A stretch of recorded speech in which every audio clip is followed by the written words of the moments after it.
To the permission portal with Paulmarq and Laz. I'm Paulmarq. And I'm Laz. Let's open the portal. So, we're going to start out today with just a little wee. What's going on? Our topic today is the power to choose. And there's lots of juiciness in that power to choose. So, what's funky with you? What's fugging with you? What's fun? What's functional? For all of y'all, that means what we is. And what I'm going to talk about right now is the permission to choose when it comes to shifting identities.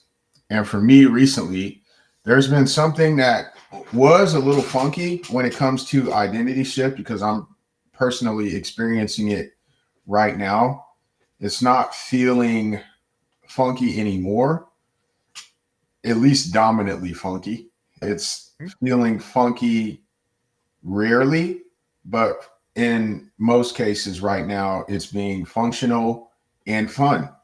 For me, it's the identity shift of I've been this fitness coach for so long, this fitness guy, person who's coached bodybuilders and coached over 500 fitness clients. And for a very long time, my dominant label has been the fitness coach guy. Programs with Major Gains Fitness way back in the day to Insight Fit Group to now God Body. But now I'm shifting this identity. I still love fitness. Fitness is always going to be a part of me. If somebody wants to come to me and they want fitness coaching, I'm going to happily oblige. This is a skill set that I have, and I'm very grateful that I have. And at the same time, when I wake up in the morning, when what's on my mind, what's on my heart to share with the world isn't just fitness. Fitness is a part, it's part of the toolbox now. And what's dominantly inspiring for me and the things that I want to share with the world is what my journey has been over the last few years in my own trauma healing, if you will, in my own emotional, mental, and spiritual expansion, and how that has impacted my life, my relationships with my everybody around me, because my relationship with myself has been impacted. So yeah, I have a whole program that is the conscious relationship blueprint where I teach people how to have authentically connected and fulfilling relationships. And I have that, but I'm also not just a relationship coach. So this identity shift is coming in that I'm no longer putting myself into one box. I am a coach that has multiple skills, and I don't feel like I have to put myself into any one box anymore. It was because I was so used to this is who I am and this is who I got to be and this is who people expect me to be. But that's just an idea. That's just a construct. And what happens is things can get funky when constructs start to be tested, when they start to break down because they have been a part of people and they can easily hook into people. And if we're not aware, it can drag us around. Well, So, your constructs can become projections on other people, and other people's constructs are projections on you. absolutely.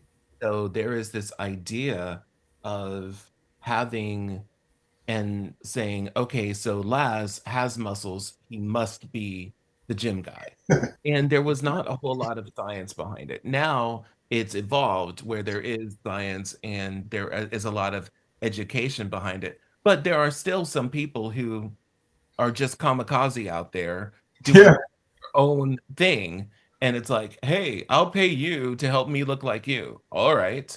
And so they have things. And when we talk about things like the fitness journey, the first thing that comes up for me is diet. There are so many diets that I've been through.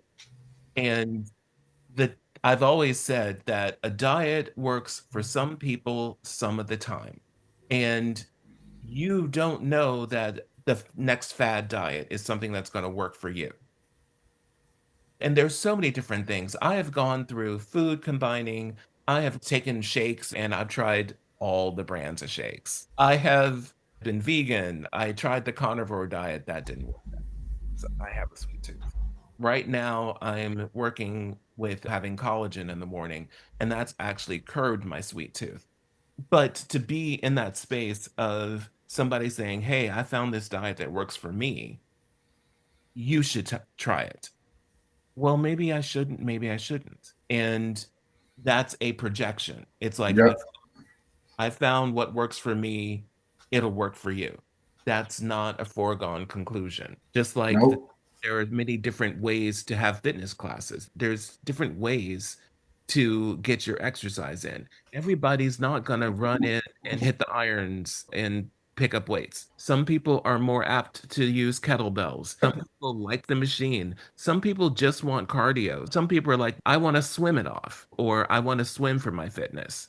I grew up with military parents. Dad was a bodybuilder. He started taking me and my brother, who's 14 months younger than me, to the gym. Back then, he used to take us on base to this gym called Abrams. I was like 5 years old on the gym floor with these big dudes clanging and banging like hardcore weights back in the 80s. And this gym floor was what you would imagine's hardcore bodybuilder gym floor. I'm 5 years old watching my dad and his big, tall white friend named Wade work out together. And so this thing became a habit and something that was ingrained from a very young age. And my son, when I started wanting to take my son to the gym, he was cool with being there with me. But I remember a few years ago asking my son if he really was into it. He told me, I just like going to spend time with you. And I was like, that's the only reason you do it? He was like, yeah. So that became a conversation of, if my kid wants to work out with me in the weight room because he wants to work out, not just because he's with me, Mhm. because he actually wants to do it, cool. And so that led into a deeper conversation. And I had a whole identity structure around that. Like, it's my kid. He should want to lift weights, or I should teach him how. Should shame, because if you don't, could easily be, let's say easy, not always shame, but can easily be, because if you don't, it's possibly wrong. But that It's whole a slippery identity, slope. what's that? It can be a slippery slope. Yeah. Go ahead. Because you're part of me, because you're a child is part of you, part you. Yeah. And so it's like, because you're part me, you should like all the things that I like. And no, because there's a whole nother side of the family there. And maybe, we've seen that with genetics, even knowing that your mother is Italian and maybe your father is Ghana, and then you do your DNA and some random DNA that shows up from your great grandparents Yep. come. And I did that with my mother and my brothers. And it's like we have different combinations of DNA, and we know we came from the same portal. And so now my wife is really into it, to working out with me, lifting weights. She's tracking her food the last few months. She's been really on it. We track our son's food too, and he's learning to track food, not for body composition purposes or like that, but more of it's a medical thing that he was having. And since we have started tracking his food and he's eating a much higher fat diet, he's not having these issues anymore. Excellent. So yeah, it's freaking super. And all we did was change his diet. Yeah. The real talk. This is one of the things that really got my wife onto. This really started last year, big time. Where how we go to the grocery store. If I go by Mm. myself and if she goes by herself, it's a line now. Mm. Before, it was a big difference. Like, if I went to the grocery store and Right. came home, and she went to the grocery store and came home, she would go, and there was a lot more Oreo type foods like that, foods that would go in the No offense freezer to packed. Oreo. If you're watching, no offense to Oreo. No, yeah, no offense to Oreos. I like Oreos, but you get what I'm saying. Like, a lot more highly palatable junk food type foods going into the pantry versus now. Uh, it's rare that we buy those sorts of things. and we don't buy. If we do, we don't buy a big box of it. It's a Right. small package that can be finished like this. And Mhm. but our son, when we go to the gym, he exercises, but his exercise he does not like lifting weights. He's 16. Other guys in the gym see my son is with me. They're like, is he gonna lift weights with you? I'm like, he doesn't want to. And they look at me, some of them, they have this look like, you're not telling them to come over here and lift weights with you. I've invited him plenty of times, and Mhm. he knows that he's always welcome. But if he doesn't want to lift weights like that, what am I going to force him? I'm not living that kind of life. And let's celebrate that in parenthood because you've given him permission to choose how he gets his workout in, permission to choose his diet. You've given him permission to choose to spend time with you and to be doing something else in that space. He's still in the Yeah. same. Yeah. That's a wonderful thing to actually model for other parents because we're here in Texas. Football becomes a legacy, Yeah. and if not football, soccer. But there are a lot of sports parents who live vicariously. There are a lot of mothers that put their children or their daughters into the beauty pageant industry. And again, it's a parent living vicariously through their child. Yep. One of the And things that has come up is I was talking to one of my godchildren, my oldest godchild. His mother is someone I went to high school with, and she's fantastic. She realized that she was not going to do what her mother did to her when it came time for getting married. yeah. He was able to choose his own stuff. And she was like, because when I got married, my mother wanted things her way. And she actually kind of bucked up and was like, why? This is my wedding. And her Mhm. mother was quick to say, no, no, no, we're in the South. You're having my wedding because I had my mother's wedding.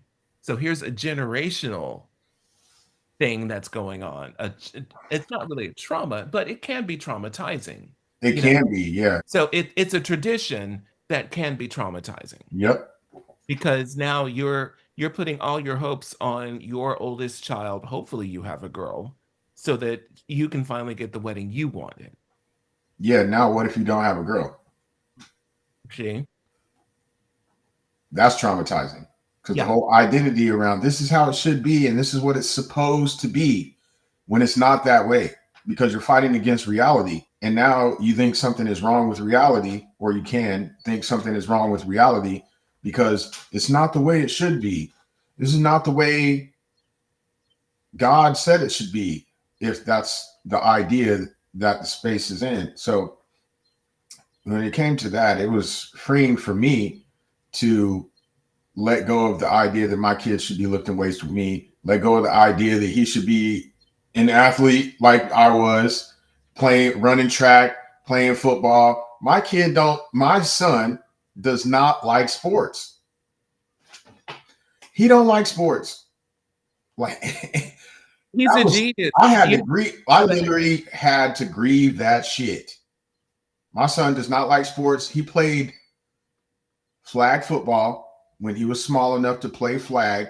Mhm. When he got older and flag wasn't that much of an option anymore around here in these neighborhood flag leagues, asked him if he wanted to play tackle.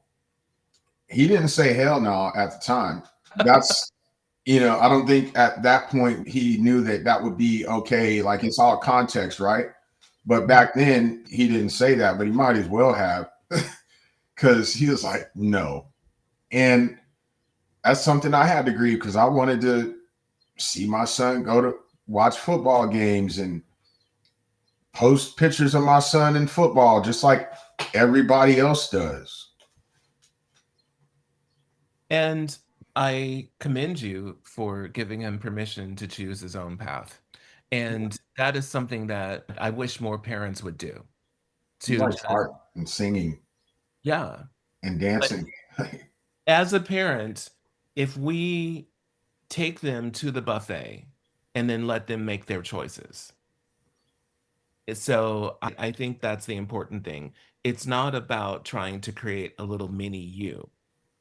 is about supporting a full and complete adult to grow. So they can be themselves, not Ex- me. Exactly. Please And be yourself. Don't be me. Take the good parts, but don't take as long as I did, I hope. At least I can hope for that. Easier right. for you, whatever you're going through. Excellent. So, how about this, Paul Mark? Share about some of your journey that you've been through with your own identity shifts and identity navigation in your life. So my identity is always in flux. I am very present and I'm very authentic in who I am in this moment. I know I'm a Gemini. I'm also a manifesting generator. I will change. And so I can be very present and speak my mind as I'm feeling right now. I'm also very open to changing my mind with additional information, or in time, I'll see a different perspective. What has happened is there are people who ask me to be something or want me to be something because it's easier. And honestly, it's a lazy way. The brain wants to be able to label a person as you are this. And I will try on a label and then put it down. And some labels I've tried on and nope, wear that again.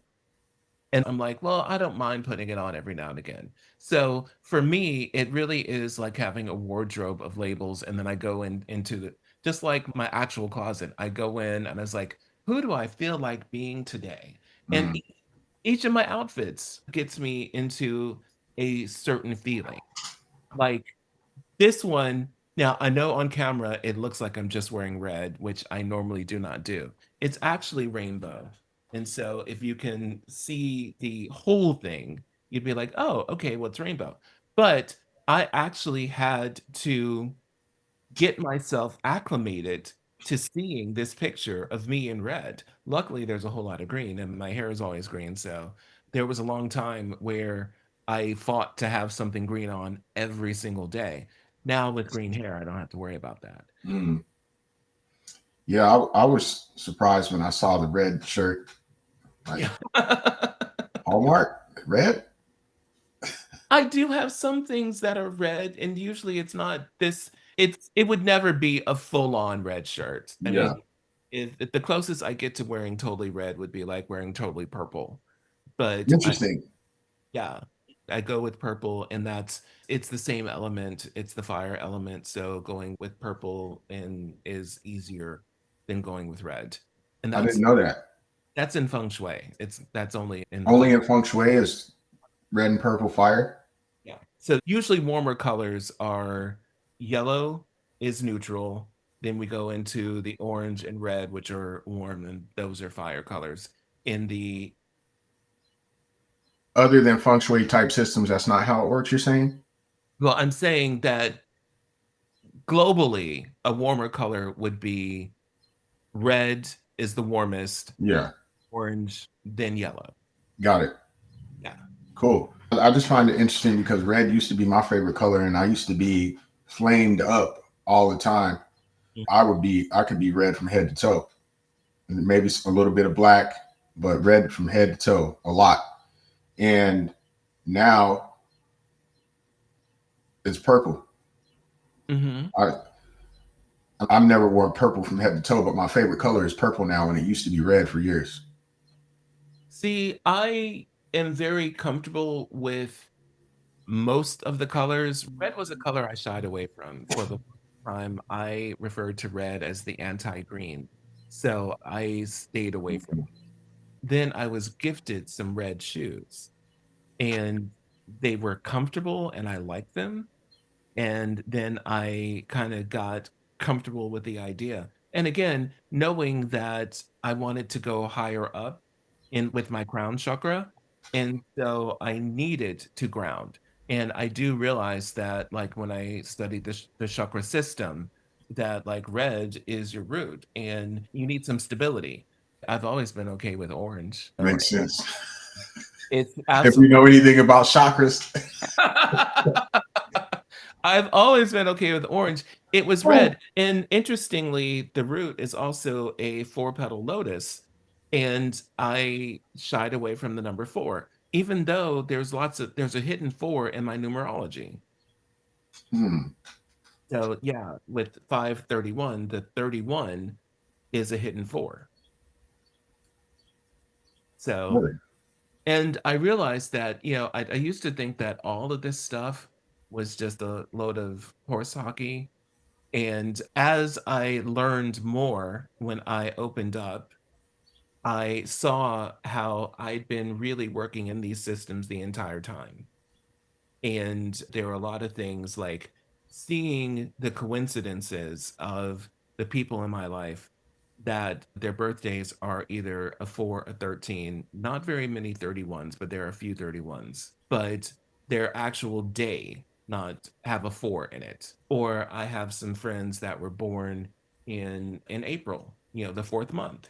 And that's the You thing. have to, There's a whole lot of that's coming through. you have to add the numbers for them to make a four. Yes. Yeah. That's what a hidden 4 is. So Okay. if you have, so people born on the 4th have an actual 4. Four. And then there are people on the 13th, the 31st, and of course the 22s. So a Hmm. lot of numerologists will stop at 22 and say that's a divine number, whatever. I always add them because we want to get to the single digit, and that makes them a 4. So, Okay, yes, cool. there is something to be acknowledged about the double digit, but it's still 4. Makes sense. Got Yeah. it. And Cool. so having people that are 4s in my life, I was outsourcing my groundedness. So it's like Mm, I could be with that person and be grounded, but then I could still be as flighty as I want to be. got it. And so then I came in and decided, okay, I'm going to ground myself. And that's when red was no longer the anti-green, red was just red. Yeah. Cool. Since we're on the topic of the permission to choose, Yeah.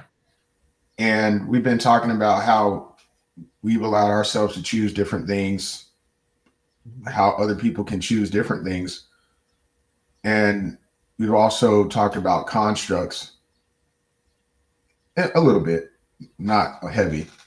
Are you But sure? what would make it to where somebody has the choice and they can tell deep down in their bones, hey, if I make this choice, this would feel better for me. This would align more with me and what's I'm feeling is true for me. What makes people not choose that? Fear of abandonment, like all people pleasing comes down to fear of abandonment. Yep. I do know that for me, I check in when, and of course, being a generator, my sacral will just say or Hmm. and I get that often. However, there are times where I'm like and I'm like, well, maybe. And so I check in and see what would give me joy or what does it serve.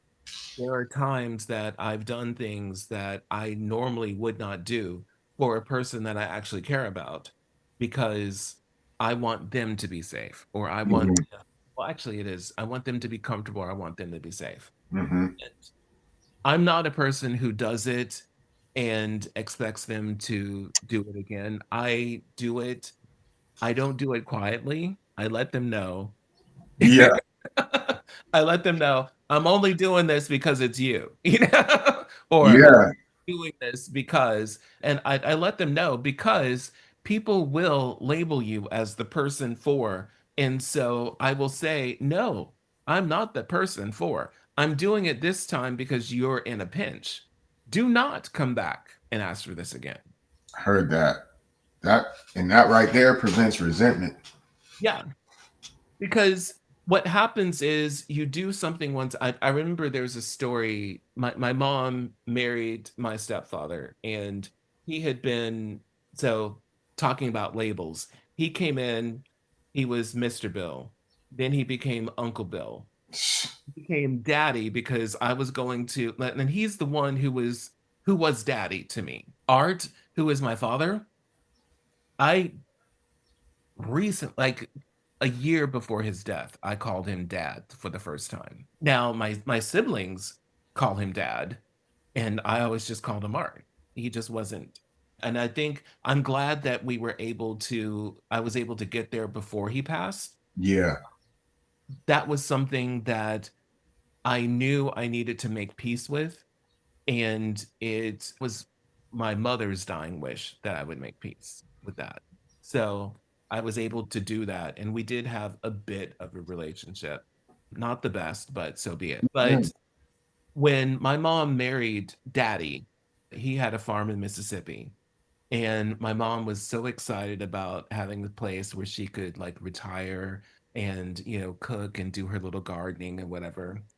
He was the farmer. I asked her about her garden and she's like, I'm not going back out there. I was like, well, why not? She's like, well, whenever I ask him to plant something, he hems and haws. And then I end up going out and planting it. And then that becomes my job. And she's like, I don't need a new job. Here at the house. And so that is a thing where it was a conversation that they did not have, but she was putting down the boundary. And then she was holding a resentment. And I was like, are you going to talk to him about this? And she's like, no, he knows. I was like, well, he might not really understand. And there was a thing because she's also a Gemini and she can be spicy. And she was like, nope, I'm not doing it. Mm. And I realized that I needed to be more communicative in my relationships. And a lot of things were me just saying, that's a no. And I needed to be able to ask the question ahead of time to get into the relationship negotiation. That's a thing that I support and I Mm. teach my clients that our relationships can be negotiated. And in my experience, if you're leaving that part out, you're missing a lot of connection, and a lot of relationships end prematurely. It's the best word I can find right now. Simply because people, well, a lot of people simply don't think that relationships shouldn't need that they should just fall into place based on their ideas. Mhm. And they should be like, this is what a relationship is like. There's 8 billion people in the world. A lot of people are either modeling their parents' relationships, modeling the opposite of their parents' relationships. When it comes to parenting, we either think we had fantastic parents and we try to model just like them, or we think we had crappy parents and we go to the other extreme. And it's important for us to look at the entirety and Mhm. realize that the child we are parenting is not you. This child is going to need different things Yep. to give that the child permission to choose. And it goes back to offering all the things that are out there and saying, what would you like to explore today? I used to wonder why my son would be in his room by himself so much.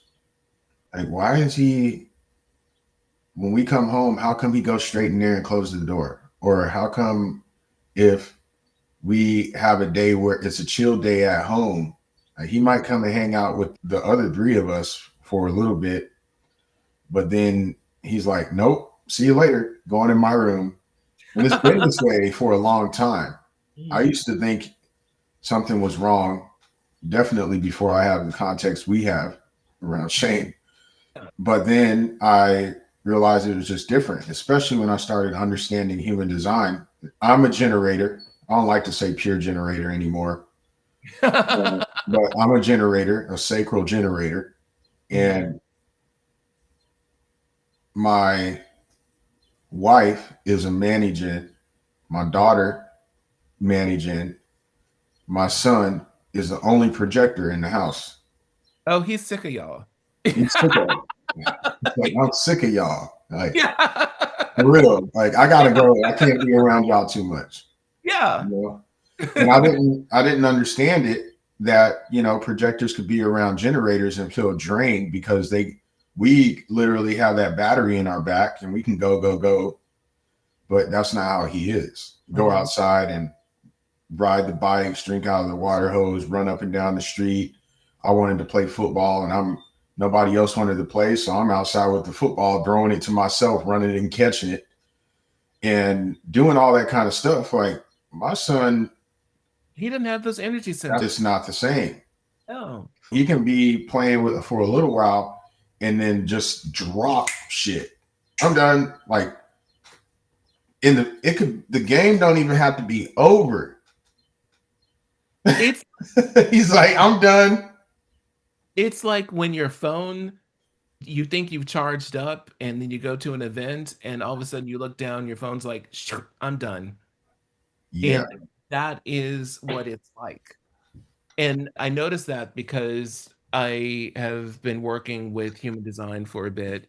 And as a managing, sometimes when I'm overworked, I become like a projector. And so I will hit a wall and be like, I'm out. Just Same. right now. Mizu. Yeah. And it's so wonderful to understand that about yourself or about myself. I love knowing that. Well, I mean, you're speaking to me too because I know you're a manager, but and I'm a generator. But when I started to learn, like, if it doesn't really, I used to try to operate like a projector or a managing sometimes, and that was where I was making mistakes, like, and not feeling lit up. When I learned it, if it's not a full fuck yeah, and it's like, hell yeah, let's go. And I'll tell people, my gut says no. That answer could change later. If I come back to it and it changes, I'll let you know. But Mhm. right now, no. We're going to be talking about consent, but that's where I really understood what a maybe was. When I took my consent training, that was where I really understood that. Because for me, a maybe was a soft yes. And to be in consent training, and I was like, Yeah. no, a maybe is a no. Yeah. Because there are some conditions, what it gives me time to figure out what conditions I need for it to become a To yes. become an actual, yeah. Yeah. I'm looking forward to that one because we haven't talked about, I didn't know about any, I've never even heard of consent training. Oh, yeah. It makes sense now that you're talking about it that way. And even at Condor, we talk about consent, but there is Yeah. actually a consent framework that's out there. Okay. And we'll talk about that later. That's So another episode. you guys will have to tune in and Yep. follow us when we get there. We're also going to be talking about kink. We're going to be giving permission to be a little kinky. We're going to be talking about lots of different things. One of the things that permissions to choose comes down to label, and I get to choose my own label. That really comes down to talking about pronouns. And Mhm. I was given he, him pronouns at birth. When I'm feeling sassy, I refer to myself as she, her. And I'm also on the fence. I had a tough time with they then because I was fully in the binary and because I love to write. And so being raised around several English teachers, the idea of, when somebody says they, I'm like, is there a group? What's going on here? And then I realized that it's just in non-specific objective and Mhm. to be in that space. I have many friends who have come up with different pronouns for themselves. And the thing about it, just like our political system, you have some that have really taken off, and then you have some others that just nobody really knows about. What I'm curious to, so I've heard they, them, she, all those, the ones that you can pick on Instagram. Yeah. But when you say they've chosen other ones, Z, I'm- I, see? yeah, I'm just Yeah. curious because These, I yeah. used to have a problem with it. But I mean, you know this. I used to be one of. I used to have a problem with how you gonna pick that. Okay, but now for me, it's like it's a name. Somebody is choosing. I know people who have changed their name. Like you changed your name. Your birth name isn't Paulmarq. I Right. know I know other people who have changed their name. That label is what has made me, for those who know me, grew up like me, and you being able to be friends with somebody like Paulmarq and have all kinds of conversations and feel good. Mean somebody with green hair? Like, I told you this story, but when I was growing up, my mom, I was in fourth grade. We lived in San Antonio. We used to go to the hair shop with my mom, where, she's in there 2 or 3 hours long. And there's this big black dude named Chad. And Chad had long dreads, but sounded like you. Hmm. And I was like, why does Chad sound like that? And I don't even remember what my mom's answer was back then, but I knew Chad was different. But my mom, I saw Chad every other weekend, or at least twice a Right. month. I saw Chad, and my mom was cool as fuck with Chad and paid Chad all that money to do her hair. And Chad Yeah. was cool with me. Yeah. But my upbringing said Chad was wrong. Isn't that something? We were literally going to a place every Sunday that made people like Chad wrong, but my mom was getting her hair done by Chad. And that is the cognitive dissonance that goes on in this world. If you take out the gay people, there's going to be lots of things that fall apart, and you're not going to look so great. Because we are hairdressers, makeup artists, fashion designers. And then let's not forget about the lesbians that are going in there and fixing things and making sure that it works. Because honestly, I have several lesbians that are handier than most straight men that I know. And I trust them because it's going to be done right. I'm pretty handy, but I'm Yeah. not as handy as I would have been if I would have listened to my dad more. Come Well, out and here, I'm gonna show you how to change this thing on the car. I was like, nah, dog, I'm gonna have money to pay somebody. actually, my uncle Fred raised three of his own children and then kind of raised me. He loved the fact that I paid attention when he was fixing things. Mm, My cousins would be like, "Oh yeah, hey, can you make this work?" and then walk off. yeah, And Uncle Fred was like, "Hey, you're gonna help me. You're gonna hand me tools and stuff." And at first, I thought, "God, I don't want to do this," but then I realized, "Hey, you know what? It makes me more self-reliant if I know how mhm, to do simple tasks." absolutely. And my very first car came with one of those blue books. I forget what they're called, but it's a little blue book on how to fix your own car. It was an older car, and Okay, you could get them at AutoZone or whatever. But okay, I would go in there and I would look up different things and figure out, okay, is this something I could do on my own? And if it was simple, I would get in there and do it. The same with YouTube and stuff. I fixed my own washer just going on YouTube. yeah, And there's something about, and of course, I'm a theater major. So I'm a theater major with gay audacity, which means that I figure I can make anything happen. And sometimes I get in over my head, but in my mind, everything I can do everything. There are some things where I'm like, oh no.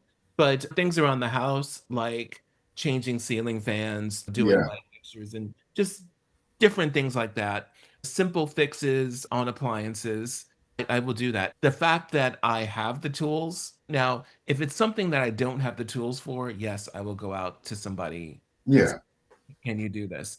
But I'm also rather particular. And sometimes it's like, I have a vision in my head and only I can do it.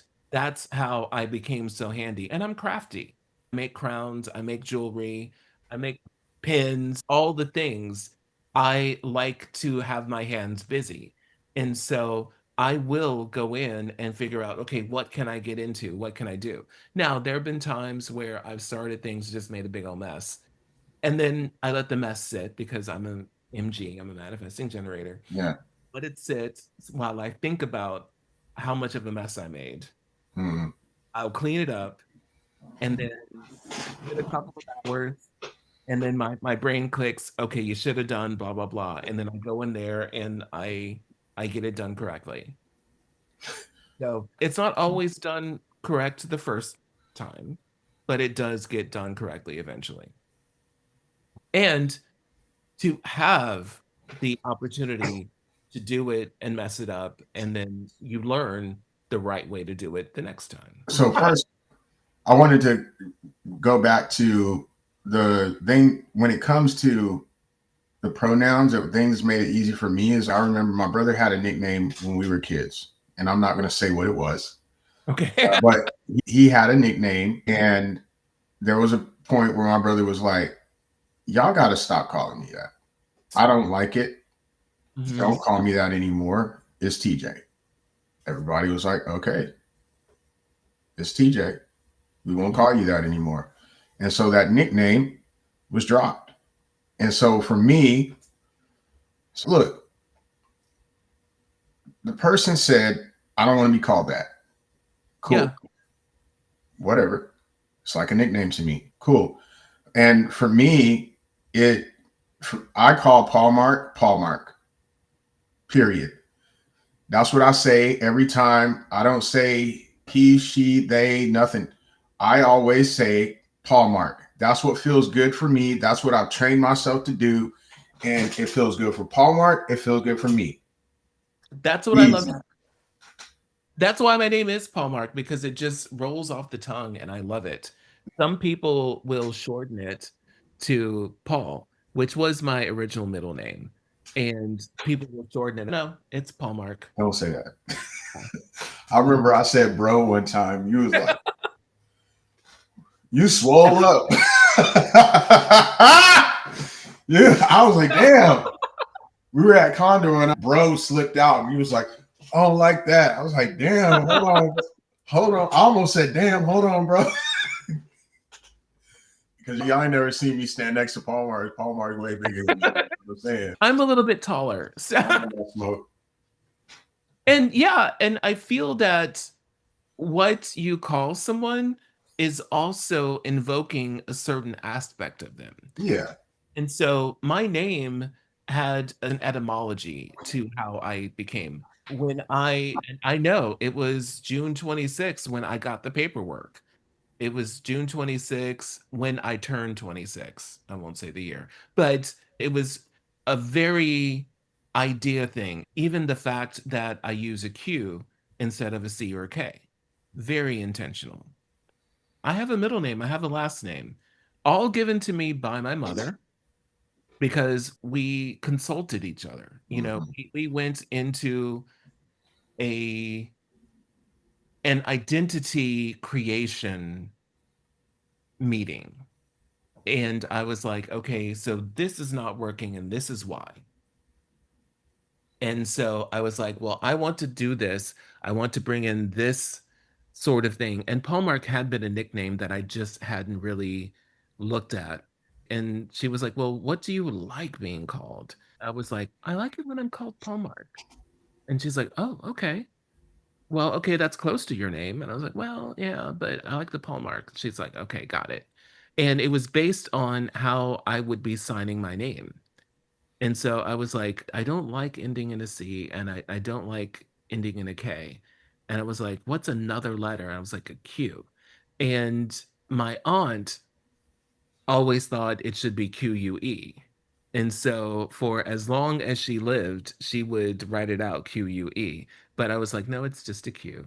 But again, there was this whole idea. My mother, most of my aunts were the age of what my friends' grandmothers were. And some of them were the age of what my friends' great grandmothers were Mm. because my mom had me late in life. Yeah. Although What's really funny is back then it was considered late in life. Right now, people are just starting at that age. Yeah, My mom was 42 when she had me. But back then, you had kids when you were young, and she was starting all over again. She had kids in college when I came around. I had a couple 30 something year old dudes that acknowledged me at the gym recently. They see me and I have this right here. I don't know if I didn't have this, if they would, I don't know. Because what people say to me about how they think, what they think my age is, even with this. Mhm. And this dude is 30. I'm the Mhm. sir now. I'm only 43. Yeah. And sometimes I'm like, I'm 43. But you also have a commanding presence. When you say something, it sounds like a demand just in how you are. And Oh, it's comforting to me. that's interesting. For some people It's that not don't. comforting to everybody. Yeah, I know. It's I'm asking I'm what, curious. I like to understand where and you're coming from. I realized that I've kind of dealt with that, and that's been a persona that some people have put on me because I am taller than Yeah. most. Whenever I ask something, it's a pointed question, but I'm not making a judgment. Yeah, we're gonna be talking about judgment too in a different episode. I'm talking about the ask a question and a person automatically feels like they're being judged or attacked, Exactly. no matter what the question is. And it's Yeah. because in their history, being asked a question was not a safe space. Nope. And I remember when the idea of the why and the concept that people were traumatized by why. And I was like, again, me, why would you be traumatized? And it's because for me, growing up, and even with the children that I helped raise, as children, as toddlers, we would play the why game, and it was a silly thing. And so it would be, oh, it's time to take a nap. Why? Well, why do you think? Because it's time to take a nap. Well, why? Well, because if you take a nap now, you wake up in time for your show or whatever. Uh, Yeah. and so we would go back and forth, and it's like, but why? I was like, well, aren't you tired? I am. So it's time to take a nap. But why? And so we'd go back and forth, and then it would end up us going back and forth, just why. And Yeah. Because I said so. Stop asking so many questions. My mom used to say that to me. see, And this is exactly why people create trauma around that question because the kids are curious as to, well, you're telling me to go to sleep. Well, why? yeah, Can you explain to me so I can understand, exactly. so I can Yeah. get on board? Hmm. Because we all like to have the permission to choose. Makes sense. I am tired. I'll go take a nap. So I can get on board because I'm actually curious or I want to know the answer, or I'm asking a question, the questions get shut down. You're getting shamed for asking questions because the person doesn't want to answer the questions. Or even if I know as a kid, I would try to give some answers. And I noticed this with my daughter a while back. One day I'm sitting in my car and my daughter's asking all these questions.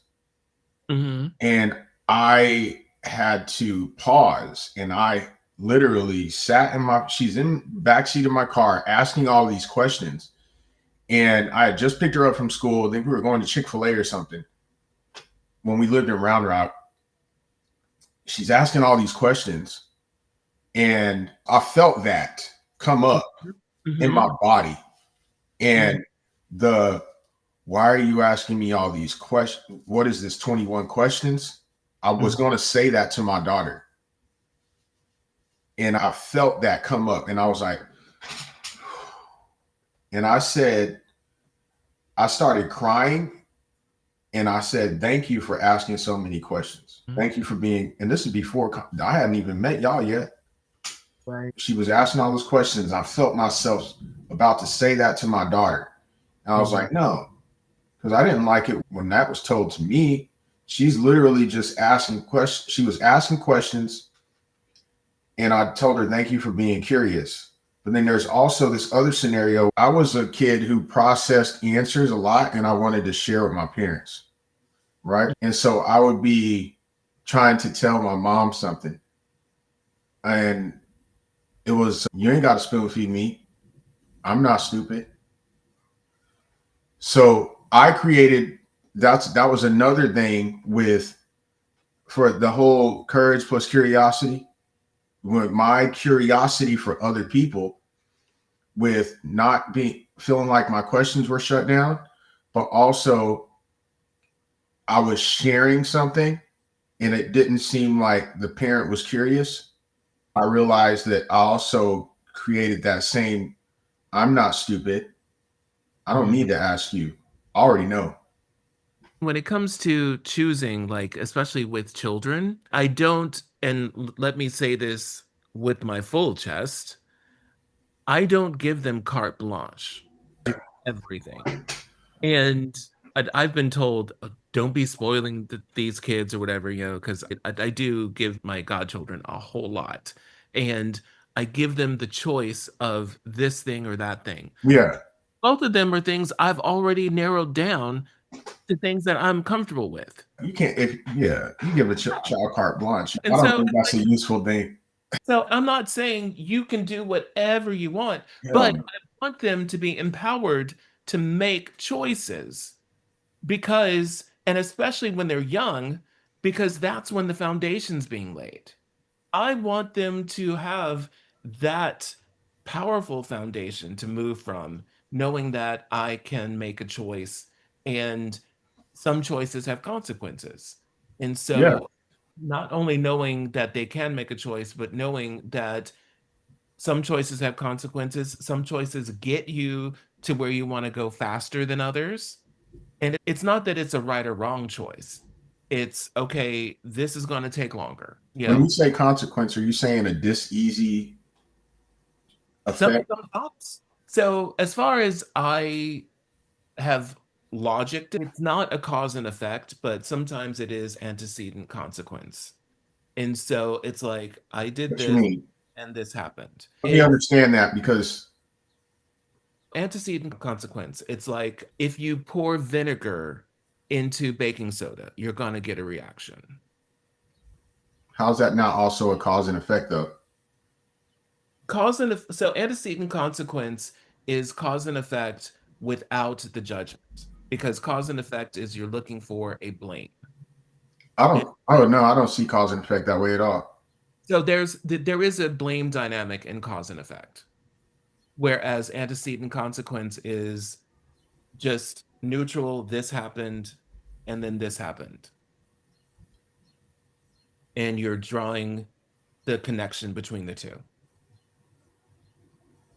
I see. Oh, I don't see it. I don't see blame needing to be attached to cause and effect. Yeah, I don't and see it that way. so that's how I was trained in it, Okay, got it. and I do understand that with the cause and effect, there is a little bit of a blame. It's like, who did this? So there's a little bit of blame, a little bit of shame in it, as opposed to, oh, this happened and then this happened, which is completely neutral. That's how I see cause and effect, like neutral period, like antecedent consequence, cause and effect. If I think more about choosing, we're always choosing something. And if I have an experience growing up, like what we talked about a little while ago, and then I choose to continue to buy into these ideas that I created because I had that experience and now I've created these ideas that it's not okay to ask questions, that I know everything and I don't need to find out your point of view because I have this construct and this is my point of view and this is right. So I don't need to ask questions and I'm not curious. That's a whole construct that I created based on my experience. And so if I choose to continue to buy into that, that's a cause. And the effect of that would be how my relationships go, how my conversations go, which could lead to a bunch of this easy shit. And that's the cause, that's the effect. I don't So see it as, so cause and uh, effect is a lot more direct. So cause and effect is I pushed the glass and spilled the milk. oh, you've never, okay, so you've never heard of cause and effect as in, The spiritual principles from the Kabbalion. I have heard of that. Yes. Okay, that's how I'm. That's the lens I'm looking at. I studied that the Kabbalion in general is, or maybe it was my teacher, but it was a little bit too tight for me for my liking. So I took the things that I liked and I moved forward. Got it. Yeah. Cool. And I do know some people, I'm friends with some people that live by it Yeah. and teach on it and everything. And it's like, Yeah. okay, that works for you. Yeah. Cool. Got it. Yeah. And so again, allowing people their choices Yep. comes back to the permission to choose. And even in three of my decks, that is a card that I've added in. It's an affirmation. I allow people their choices. In my Oracle deck, there is one that just says allow people their choices, which is like stay out of other people's business. And I don't necessarily say stay out of grown folks' business, which was how I heard it growing up, Yep. But it is allowing people to make their choices. Yeah. And also, when it comes to dealing with life as an empath, there are a lot of capital E empaths that feel like it's their job to save people from hitting bottom. Oh my God. And That's it's like, such. no, because that person may need more than you needed to get the lesson. And if you don't let them get their lesson, then it's just going to cycle back around and it's going to be harder next time. That So is. and yeah, and it can be heartbreaking to stand on the side and watch somebody do something that you would not do because you've seen the consequence. Some people have the capacity to learn a lesson vicariously, some people don't. And that's just how it is. Yeah. We don't have to make anything up about it. That's just how it is. So, That, taking off the cape in that sort of situation, because I'm a capital E empath. I may mm, not look like one, but I'm. When people really see past how I present, just when you look at me, mhm, when they get to know me, they're like, "Oh yeah, you yeah, are a teddy bear." And I am a capital E empath. Like this past weekend, I saw all that stuff that was happening in Texas, and I was like, I had to sit still for a little bit. And like, I had to come over here and sit on that meditation pillow over there and cry right. because I had to let that all that emotion that I was feeling for other people like out. Mhm. Oh my goodness. Yeah, and I had somebody that is peripherally in my life, but a person that I went to college with whose art center got flooded out. And when I saw that, I was like, oh my gosh. And I was like, why didn't I check on them? And I saw a story where the community was coming in and clean up already. And I was like, oh, okay. They've got that. And that's the thing. It is not my job to handle everything because Everybody's stuff. sometimes it's all I can do to brush my teeth in the morning. Yeah. And I know that there are times when I would get there and what would I do but be in the way? So knowing that they are sovereign in their choices, if they needed my help or if they needed something that only I could do, they can reach out to me. They know that. Yeah, absolutely. And so to be able to support. And I've been in that space recently with having a friend whose family member is going through something. I'm not there physically. There's nothing I could do if I was there physically because it's a medical thing, my scope of practice. However, I could hold space for that person and I could hold space while they unloaded and just to give them a sense of the ability to exhale. Mm, And so that is a thing that I choose to do rather than choosing to fault myself and feel guilty about not being everywhere all at once. I'm not everywhere all at once. I am right here. Now, if you need me and you come here, then I have the choice to help you or to not. And it really comes down to that. Yeah. And so, with that, when it comes to the permission to choose, identity is malleable. And we can have all these life experiences and have all these different kinds of identities. You can have the identity of a person who has never been fit in their life, who has never had money in their life, who's never had awesome relationships, who's never had the ability to communicate well with others, or the identity of not being smart or not being stupid, and I don't need to be curious, and all these kinds of things. But those are all choices based on past experience. And if you want to create a different experience, part of creating a different experience in your life in any area is choosing a new identity, choosing a person to be a healthy, fit person, no matter what kind of modality you choose when it comes to your diet choices, the kinds of foods that you like to eat, the kind of exercise that you choose, the kind of fit that you want to be, the kind of money that you want to make. If you want to be a person who actually does make money with ease and flow, that's a choice of choosing to change your identity. If you want to be a person that has awesome, really deeply connected relationships that are fulfilling, soul nourishing, spine tingling, toe curling sex, well, that's the choice to create that identity and consistently living in alignment with it, whatever it is that you want to change. It doesn't have to be as all of these things can be intense because they're all ideas, and all ideas can easily hook into you and drag you around if you let them. But you are always the one choosing to buy into whatever idea you're choosing to buy into, even if it feels like you didn't choose to buy into it because you've had it as long as you can remember. Remember, you have options and you are not obligated to do or to be anything. I invite you to allow people their choices and allow yourself to have choices and honor those choices. That is a big thing for me. Thank you so much for joining us here in the portal. Please like and follow for more. Check out our links in the description if you want to reach out to us. Share this with a friend, maybe a few.